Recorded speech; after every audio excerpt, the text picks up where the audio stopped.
Buenos días, mis hermanos. Yo traía esta mañana para compartir pensamiento acerca de que hay cosas que nos son comunes en la fe, de las cuales escuchábamos hoy al momento de compartir los símbolos, que forman parte de la común fe que tenemos. Gracias. Pero yo traía una meditación acerca de otro aspecto que también es base de la fe, pero a diferencia de cuestiones como meditaba Alfredo, que nos une a todos, hay cuestiones que son base de mi fe y que son base también de tu fe, que cada uno de nosotros debe considerar por separado, porque hay cosas que todos creemos, como que el Señor, siendo justo, siendo el Hijo de Dios, vino a la cruz a pagar el precio que nosotros debíamos y por este sacrificio hoy somos salvos. Pero hay cuestiones de la vida espiritual, de desarrollo de esta fe, que son base, pero de cada uno en particular. Y debemos contestar en forma individual algunas preguntas, sobre todo en tiempos de dificultad. Es necesario pensar algunas cosas, como ¿quién es el que nos sustenta? ¿Quién es el que nos enseña? ¿Quién es el que nos guía? Y tenemos que tener en claro quién es el que nos sustenta, el que nos enseña, el que nos guía, primero para saber si somos salvos, ¿no? Para saber si esto que escuchábamos por medio de Alfredo es una realidad en nuestra vida. Pero si somos salvos, para saber si se está cumpliendo el propósito de Dios en nuestra vida. El apóstol le dice a los efesios que somos hechura suya, hechos en Cristo Jesús, para buenas obras, las cuales Dios preparó de antemano para que anduviésemos en ellas. Bueno, tenemos que pensar en algún momento, como hijos de Dios, si esto se está cumpliendo en nuestra vida. Porque es muy útil identificar el origen, de dónde salen las decisiones que tomamos, porque las decisiones que tomamos nos van a llevar a situaciones. Y es fundamental saber quién nos guía en estas decisiones. ¿Por qué estamos atravesando a veces situaciones, muchas de ellas que a veces no nos gustan? Y es útil parar en algún momento y decir, ¿quién me metió acá? ¿Quién me guía? Porque si nosotros identificamos el origen de dónde salen estas decisiones y llegamos a la conclusión que fuimos guiados por la carne, bueno, seguramente lo que traiga esta decisión va a ser alguna manifestación de celos, el anhelo de protagonismo, la manifestación de algún rasgo de soberbia en nuestra vida.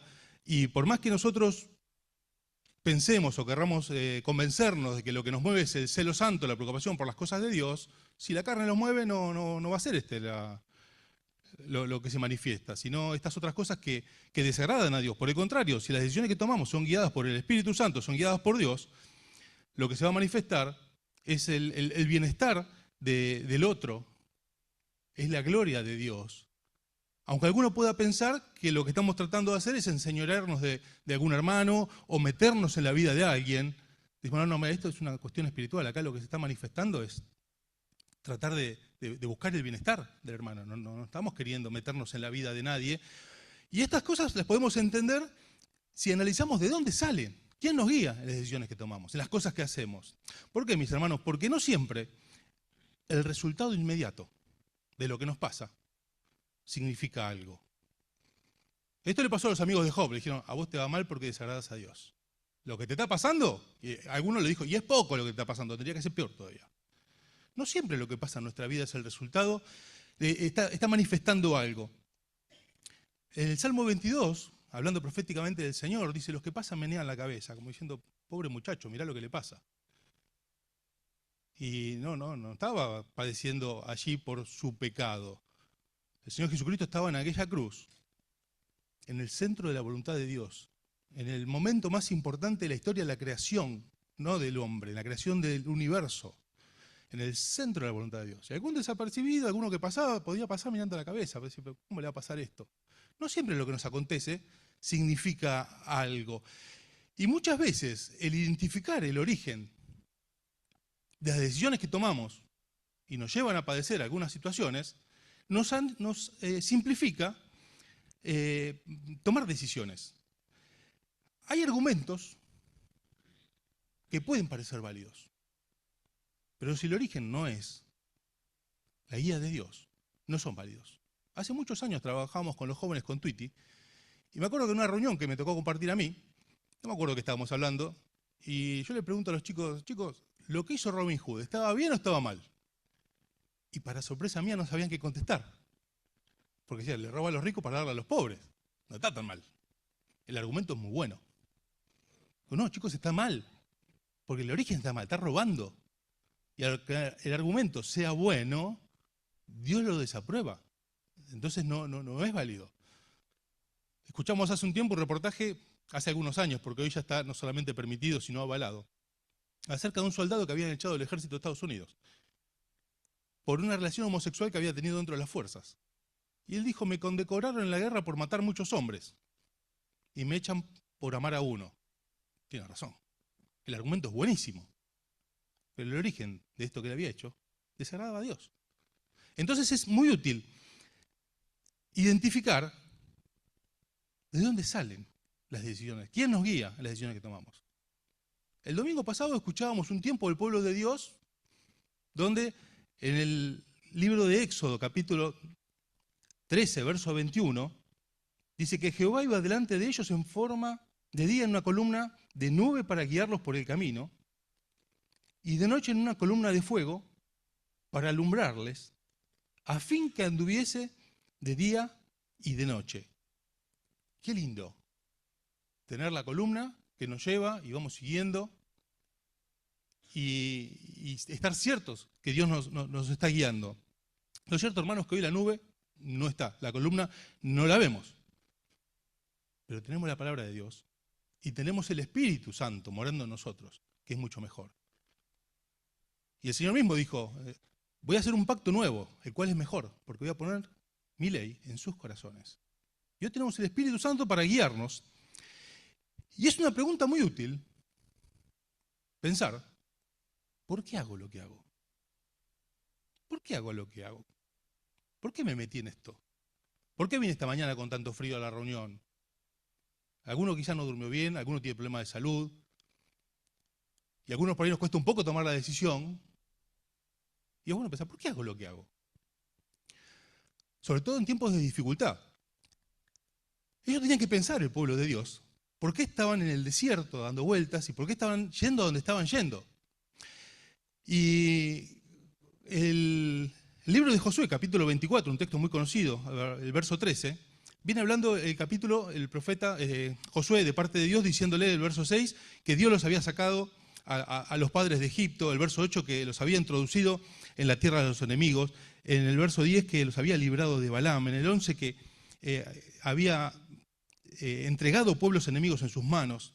El verso 12 le dice, y todo esto no fue por la espada de ustedes, fue porque yo lo hice, le dice Dios. Y el verso 13 de capítulo 24 dice así, y les di la tierra por la cual nada trabajasteis, y las ciudades que no edificaron, en las cuales moran, y las viñas y olivares que no plantaron, de ellas coméis. Ahora pues, dice el Señor, temed a Jehová y servirle con integridad y en verdad, y quitad de entre vosotros los dioses a los cuales sirvieron vuestros padres del otro lado del río y en Egipto, y servid al Señor. La gracia de Dios, lo que Dios había hecho en sus vidas, lo lleva a Josué en el verso 15 a tomar una decisión donde dice, y si mal les parece servir al Señor, escojan pues a quién van a servir. Si a los dioses a quienes sirvieron vuestros padres cuando estuvieron al otro lado del río, o a los dioses de los amorreos en cuya tierra habitáis. Pero yo en mi casa serviremos al Señor. Considerar que Dios los había llevado, los había guiado, había librado de sus enemigos, les había dado la tierra, ellos estaban viviendo en ciudades que no habían construido. Dice Josué, a mí me lleva a una conclusión, ustedes no sé qué van a hacer, pero yo voy a tratar de seguir a Dios. El apóstol le dice a los corintios que el amor de Cristo nos constriñe, nos obliga. La palabra original da la idea de alguien que está apretado en una multitud y no se puede mover por sí mismo, que lo lleva la multitud. El amor de Cristo, lo que Dios hizo por nosotros, al igual que el pueblo, aquí en Josué 24, lo obliga a tomar una decisión. Hoy, mis hermanos, la nube no está más. Pero nosotros tenemos que tomar decisiones constantemente. Todo el tiempo tenemos que tomar decisiones y algunas parecen trascendentes. Si nos tenemos que mudar, si tenemos que cambiar de ciudad, si tenemos que cambiar de trabajo. Los más jóvenes cuando tienen que buscar un novio o una novia. Dice, bueno, ahí necesitamos la guía de Dios, pero mis hermanos, tenemos que saber que todas las decisiones que nosotros tomamos son importantes, porque las decisiones que nosotros tomamos todos los días son las que construyen nuestra vida. Las importantes, dónde vamos a trabajar, dónde vamos a vivir, con qué me voy a casar, desde ya. Lo decíamos la semana pasada, ¿no? Cuando Mateo se puso de novio. Una decisión trascendental en la vida. Pero las decisiones que tomamos todos los días son las que construyen la vida. Y son las que muestran quiénes somos. Muestran quién nos guía. Y no construye quiénes somos o quién nos guía lo que decimos, sino las decisiones que tomamos y lo que hacemos. Por eso es tan importante identificar quién nos guía. Y si el que nos guía es Dios. Porque hay otras posibilidades. Puede estarnos guiando la sociedad. La sociedad tiene una influencia muy importante. Nosotros vivimos en la sociedad. Nosotros no somos del mundo, pero estamos en el mundo. Otra posibilidad que nos guíe la necesidad, que es un guía muy importante. Alguno puede tener un problema de salud que se extienda en el tiempo. Nacho nos contaba hace un tiempo que a alguien le recomendaba ante un problema, dice, ¿por qué no vas a un curandero? Y alguno puede tomarlo, decir, bueno, la verdad que no encuentro salida. Y es una necesidad importante. Alguno puede no tener trabajo mucho tiempo. Y es una necesidad importante y puede aparecer un trabajo ahí que por ahí, no sé si Dios guía. Pareciera que para un hijo de Dios no es muy conveniente. Bueno, pero la necesidad es una guía importante. La soledad es una guía importante. Y allí si se demora el encuentro del esposo o de la esposa, podemos tomar la decisión de alguien que quizá no nos convenga. Y puede estar guiándonos la necesidad. Puede estar guiándonos nuestro corazón. Decíamos de la sociedad, ¿no? ¿Cuánto escuchamos? Seguí tu corazón. Dicen, seguí tu corazón, lo que te hace bien, lo que tenés ganas. Cuando Dios dice, no, engañoso y perverso es el corazón más que todas las cosas. No tenemos que buscar la guía del corazón, de lo que me sale, de lo que tengo ganas. Porque es engañoso y perverso. Tenemos que buscar la guía de Dios. Por eso es necesario observar hechos en nuestra vida que manifiesten quién nos guía. Porque disculpen ustedes, ya lo dije alguna vez, pero me parece una frase muy gráfica de un estadista que dijo, no hay nada más terco que un hecho. Y no hay nada más terco que un hecho. Y nuestra vida tiene que manifestar quién nos guía. Y observar constantemente cómo es nuestra conducta, cómo es nuestro carácter, cómo nos vestimos, cómo respondemos. En estas cosas se va a ver quién nos guía, cuáles son nuestras prioridades. Si la prioridad es la plata, si el objetivo de nuestra vida son los bienes. Escuchaba a un predicador esta semana, un español, que fue a dar una conferencia en Estados Unidos, comentábamos con los hermanos ayer, y dice, yo vine asustado por dos cuestiones. Una, por el tema de la obesidad, la cantidad de gente hiperobesa con problemas de salud terribles. Pero él decía, me asustaba la cantidad de horas que trabaja la gente en Estados Unidos. Me acordaba de alguien que dio una entrevista que había estado viviendo allá, decía, Esclavos Unidos de Norteamérica, le llamaba el país. Dice, la gente tiene su trabajo y en 2 horas libres que tiene hace otro trabajo y los fines de semana otro y trabajan de lunes a lunes. Y gente que viene de otro país, donde tenía una casita modesta, ahora tiene una casa mucho más linda, igual sigue trabajando 20 horas por día durante 7 días por la semana. Y es importante observar si los bienes o la comodidad son nuestras prioridades. Es importante observar cuáles son los valores que tenemos, cuáles son los principios, porque son hechos que demuestran quién nos guíe. Podemos estar equivocados. Podemos pensar que Dios nos guía. Pero si otra cosa se manifiesta en nuestra vida, podemos estar equivocados. Y hay un problema muy grande, hermanos. Que si estamos equivocados, aunque nosotros no nos demos cuenta que estamos equivocados, las consecuencias las vamos a pagar igual. Aunque no nos demos cuenta, yo me imagino que esta gente, este predicador comentaba, yo hablaba con gente que venía de Latinoamérica y contaba que en su país de origen se congregaban la semana y servían en la iglesia, y ahora hay un domingo cada tanto en la iglesia pues están trabajando. Y lo hacían de mala voluntad y yo creo que no se daban cuenta. El problema es que aunque no nos demos cuenta, las consecuencias las pagamos igual. Estamos orando por la recuperación de Maya, la chiquita de los hermanos Quinteros. Ella iba a servir a la escuela dominical. Y lo hacía con entusiasmo y llegaba tarde, iba corriendo y no vio el tren. Dice, bueno, como no lo vio no pasa nada, no lo pisó igual el tren. El Señor le preservó la vida, fue un milagro que no caiga abajo de las ruedas. Pero el que no haya visto el tren no la libró de las consecuencias. El tren le pisó igual. Bueno, con las decisiones que tomamos pasa lo mismo. Si nosotros no nos damos cuenta que Dios no nos está guiando, puede que no lo hagamos de mala voluntad, pero las consecuencias las vamos a pagar igual. Por eso tenemos que identificar cuáles son las evidencias que hay en nuestra vida, cuál es nuestro anhelo. Si el anhelo son las cosas de Dios, si el anhelo es la palabra de Dios, Cristo es la palabra. No podemos tener guía de Dios si no tenemos tiempo en nuestras casas con la palabra de Dios. Gracias a Dios que tenemos una iglesia bíblica y compartimos la palabra de Dios, pero no alcanza, mi hermano. Tenemos que abrir la palabra de Dios en casa. Tenemos que ver si la comunión, si el servicio es uno de nuestros anhelos. No dejando de congregarnos como algunos tienen por costumbre, dice la palabra de Dios, porque este es uno de los primeros síntomas. Estar acá no es garantía de demasiado, pero el no estar sí. Es uno de los primeros síntomas cuando nos alejamos de Dios, que dejamos de venir a las reuniones. El objetivo tiene que ser el bien común. Si Dios nos está guiando, una de las evidencias es querer que le vaya bien al otro. Porque el verdadero amor, mi hermano, no busca lo suyo propio, no busca lo que es lícito para nosotros, ni hablar de pecado. Pero si Dios nos guía, tiene que haber preocupación por el otro. Hablábamos con Twitty hace unas semanas con un pastor de otra iglesia, hablando de los argumentos, ¿no? Y él decía, si la Biblia no dice que no, nosotros dejamos hacer cualquier cosa en la iglesia. Y ahí le dijimos, acá hay un principio superior a este, que es el amor por el hermano. Porque está mal orar 2 horas, no, está buenísimo. Bueno, entonces hacemos la reunión. No, mi hermano, si alguno se pone a orar 2 horas en la reunión, le está haciendo de tropiezo a los otros hermanos. Entonces tiene que haber el deseo del bien común, porque algo que puede parecer espiritual está quebrantando un principio importante. Y yo no creo que esté guiando a eso, como tantas otras cosas que se podrían hacer en la reunión y que nosotros no hacemos, por amor a los hermanos y para no ser estorbo de nadie. Tenemos que ver dónde está nuestro tesoro. Tenemos que ver si en nuestra vida se ve que estamos renunciando a algo. El apóstol dijo, cada día muero. Yo voy a gastar lo mío, dice Pablo, y con sumo gozo voy a gastarme yo, por amor a vuestras almas, aunque amando más, sea amado menos.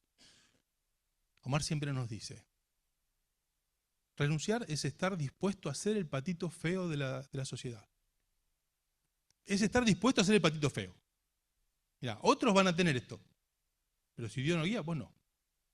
Otros van a hacer esto, pero si Dios no guía, no. Pero si no es pecado, ¿por qué? Porque tenemos que estar dispuestos a renunciar. Si Dios está guiando nuestras decisiones, tenemos que estar dispuestos a renunciar. Y que Dios nos diga, no hay ningún problema. Pero bueno. ¿Por qué? Porque Él es Dios y es soberano. Y nos compró por precio. Y lo que somos y tenemos solo es nuestro en Él.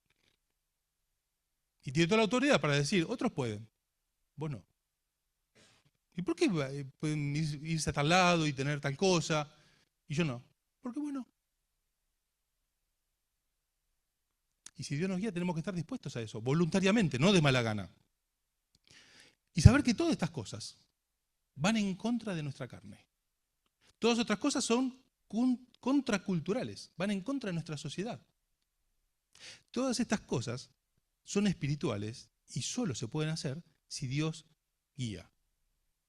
Ahora, lo cierto que esto es lo que todos quisiéramos, pero hay otras posibilidades. Podemos estar siguiendo la guía de otras cosas. Y tenemos que saber que otras cosas que nos pueden estar guiando, seguramente van a ser socialmente aceptables. Van a ser bien vistas por la gente, van a ser bien vistas por los medios de comunicación que entran a nuestra casa todo el tiempo. Hasta pueden ser bien vistas por la justicia humana.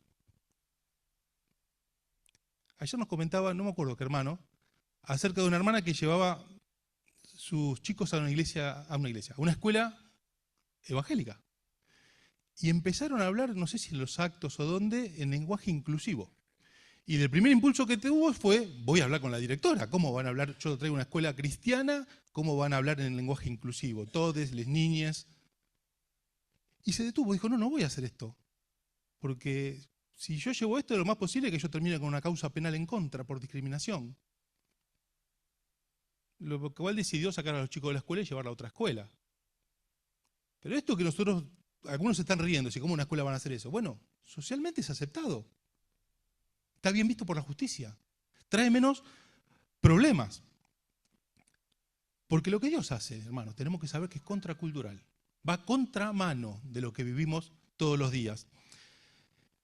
Y aún sin darnos cuenta, sin mala voluntad, puede estarnos guiando la sociedad, que tiene otros valores, que tiene otros objetivos, que tiene otras prioridades, que son del mundo. ¿Qué es el mundo?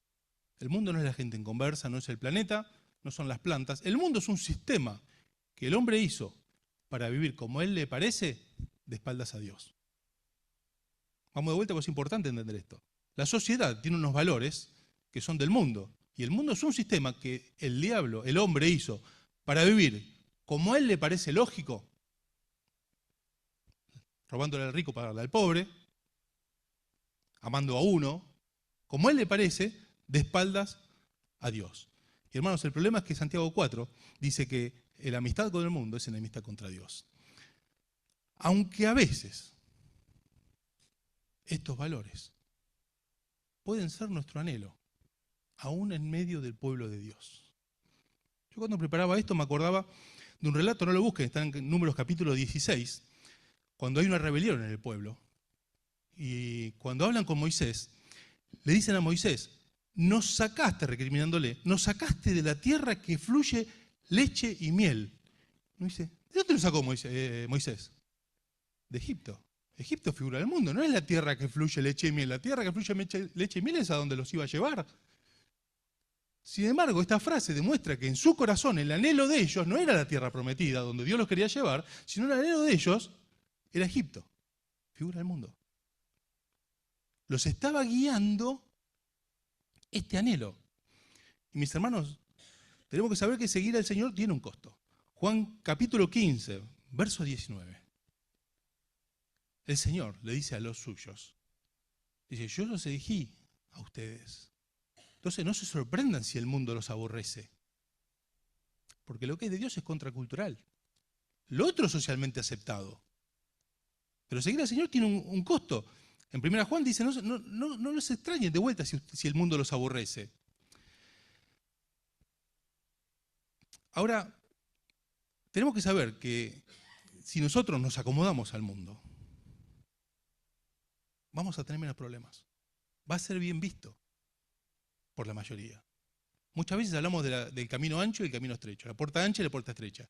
Y muchas veces lo aplicamos a la salvación o a no creer en el Señor.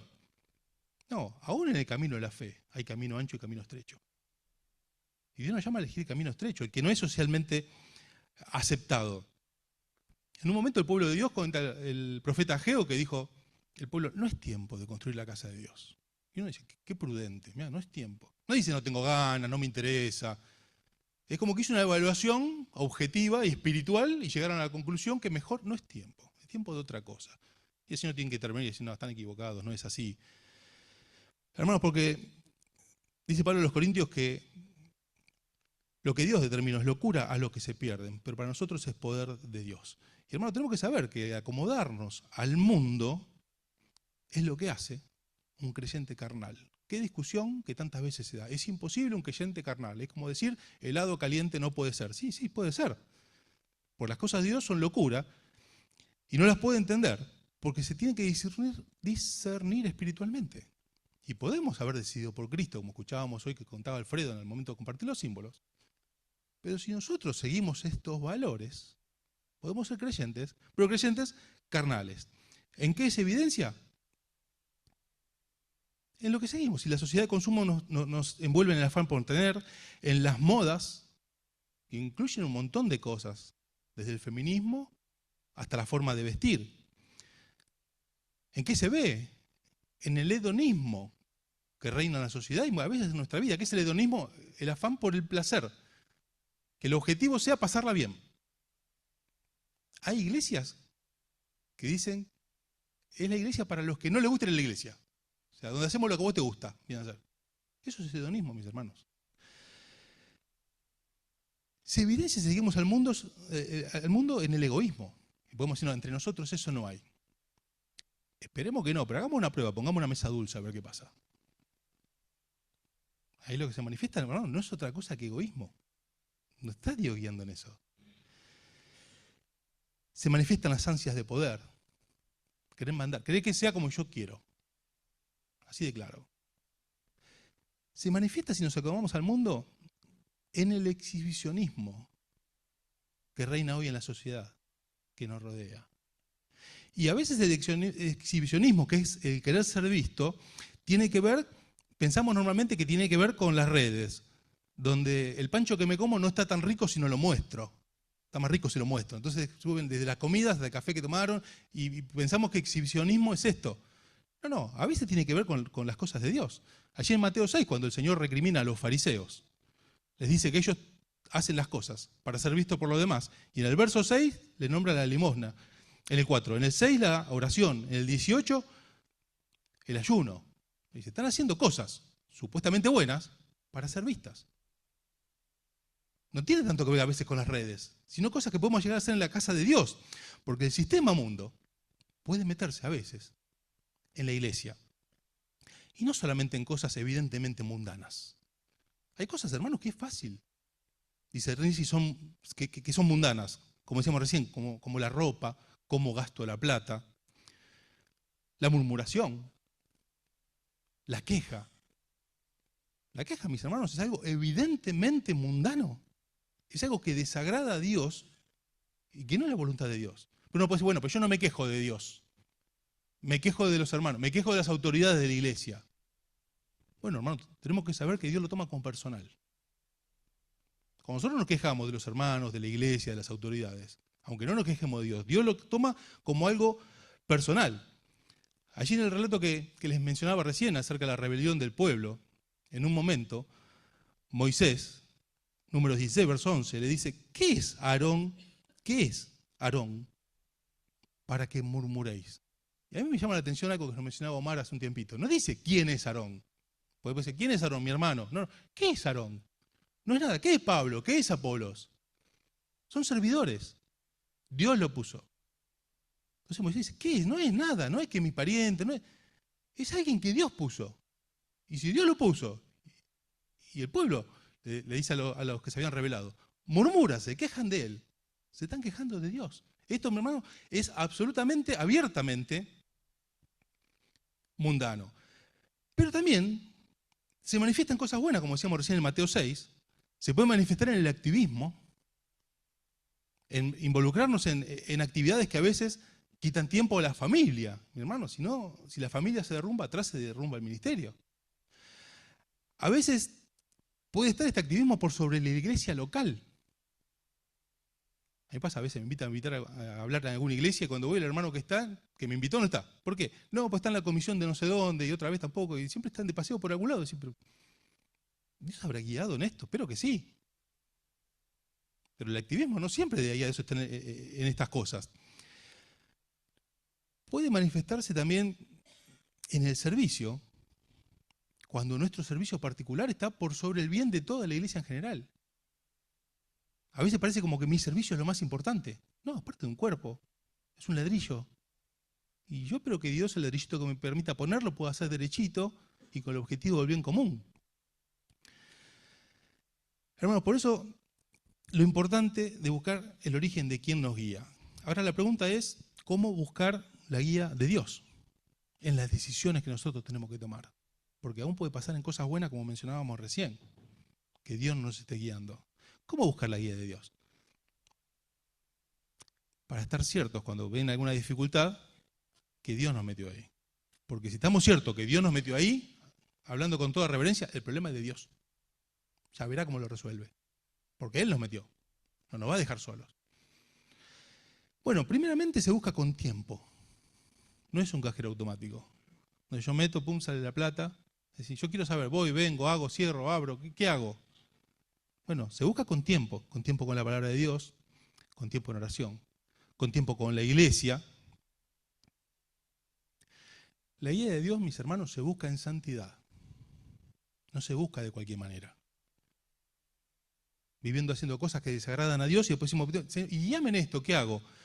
Isaías le dice al pueblo, me buscan cada día y quieren saber mis caminos, como gente que hubiese hecho justicia y que hubiese y que no hubiese dejado la ley de su Dios.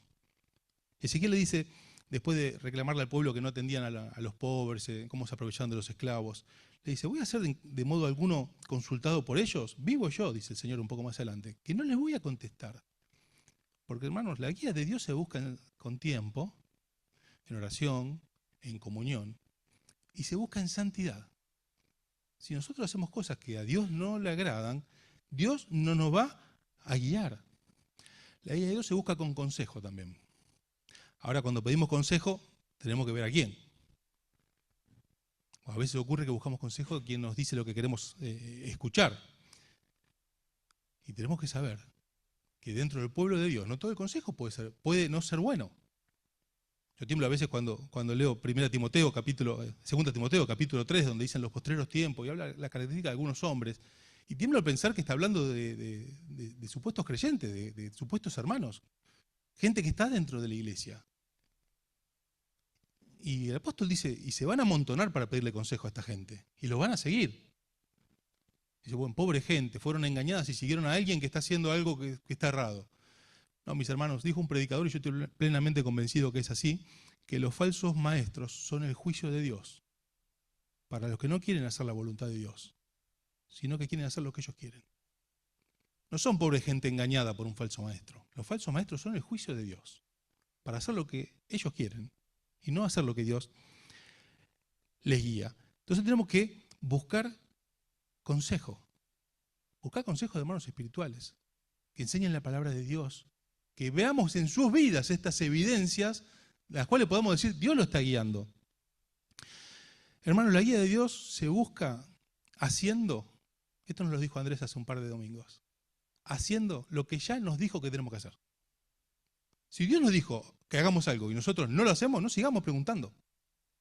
Primero tenemos que hacer lo que Dios nos dijo que tenemos que hacer. Y en todo caso seguir preguntando, con un plan básico, que es el de Juan el Bautista, que yo mengüe para que Él crezca. Y hermano, de esta manera el Espíritu Santo va a dar testimonio a nuestro espíritu, va a dar paz, va a dar certeza. ¿Cuáles son los beneficios de buscar la guía de Dios? Aunque lleve tiempo, aunque sea difícil, aunque sea contracultural, aunque haya un precio a pagar, aunque implique ser el patito feo de la sociedad. Pues mis hermanos, es el triunfo asegurado. Aunque de esto no significa que va a pasar lo que yo quiera. El triunfo asegurado no es que va a ser lo que yo quiero. Quizás sea lo que yo no quiero. Pero el triunfo asegurado es que se pueda cumplir el propósito de Dios en nuestra vida. Y si Dios nos guía, así lo que nos toque, no nos guste y no lo querramos hacer, el propósito de Dios se va a cumplir en nuestra vida. Y eso es para la gloria de Dios y para la bendición nuestra. Aunque no lo entendamos. Por eso, mis hermanos, lo importante es fijarnos, ¿quién nos guía? ¿Por qué estamos metidos en este lío? ¿Por qué me pasa esto en el trabajo? Ayer le hablamos con unos hermanos que nos invitaba un hermano a comer, situaciones en el trabajo. Decía, bueno, pero Dios me guarda de todas estas cosas de celos que tenía del trabajo, una cantidad de cosas. Hermanos, hay que ver la película completa. Vaya uno a decirle a José que Dios lo estaba bendiciendo y Dios lo estaba guiando cuando estaba preso en Egipto. Hay que ver la película completa. A veces a la mitad alguno puede pasar y menear la cabeza, como dice proféticamente el Señor. Decir, pobre gente, mi pobre tipo, lo que le está pasando, con todo respeto y reverencia al Señor. Hay que ver la película completa para poder ver el propósito de Dios cumplido en nuestra vida. A mí me pasó muy de jovencito. Había conseguido un trabajo y me faltaba poco tiempo para casarme. Era un trabajo de vendedor. Habían tomado 10 personas, 10 vendedores.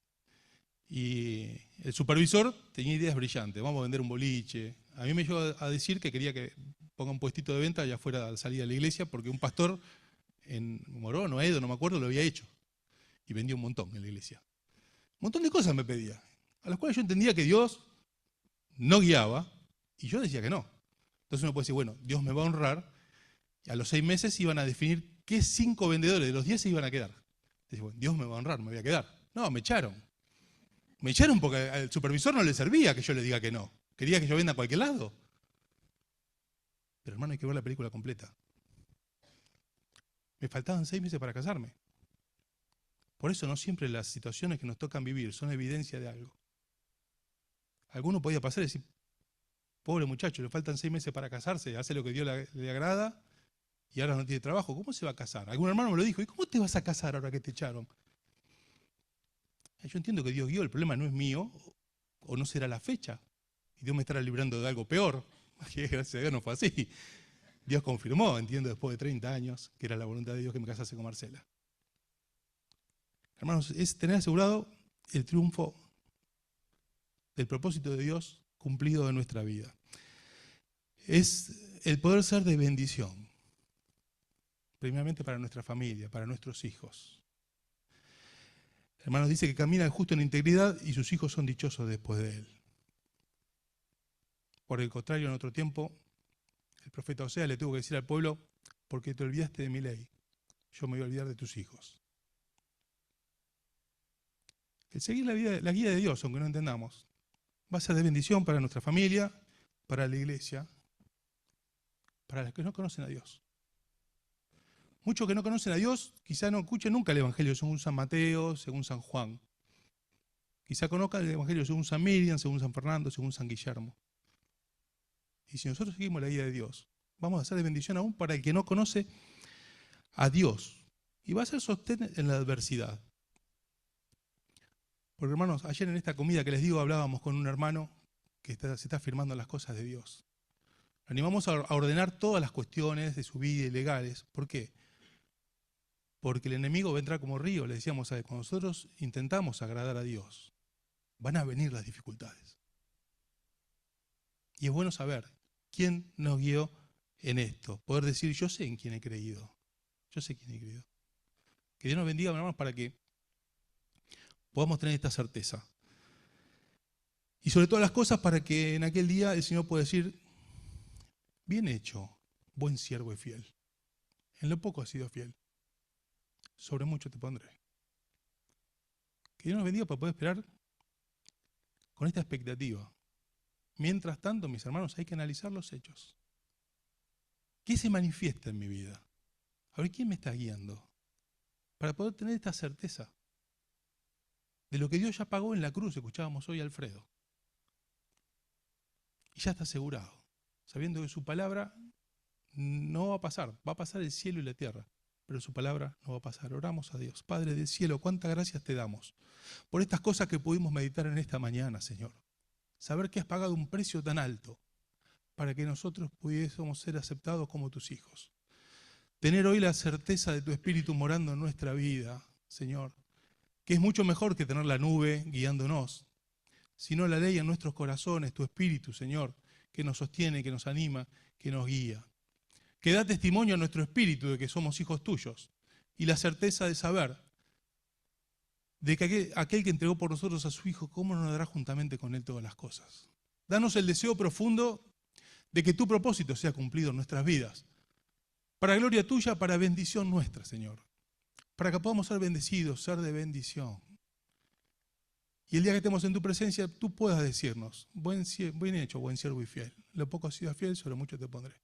Ayúdanos a sostenernos, Señor, anhelando estas cosas, a analizar nuestra vida, nuestros hechos, para que si hay algo que corregir, tú nos des la gracia de darnos cuenta y hacerlo en este tiempo, donde todavía tenemos la oportunidad, Señor, de meditar y de corregir. No quisiéramos, Señor, encontrarnos en aquel día donde tú nos tengas que decir, no te conozco.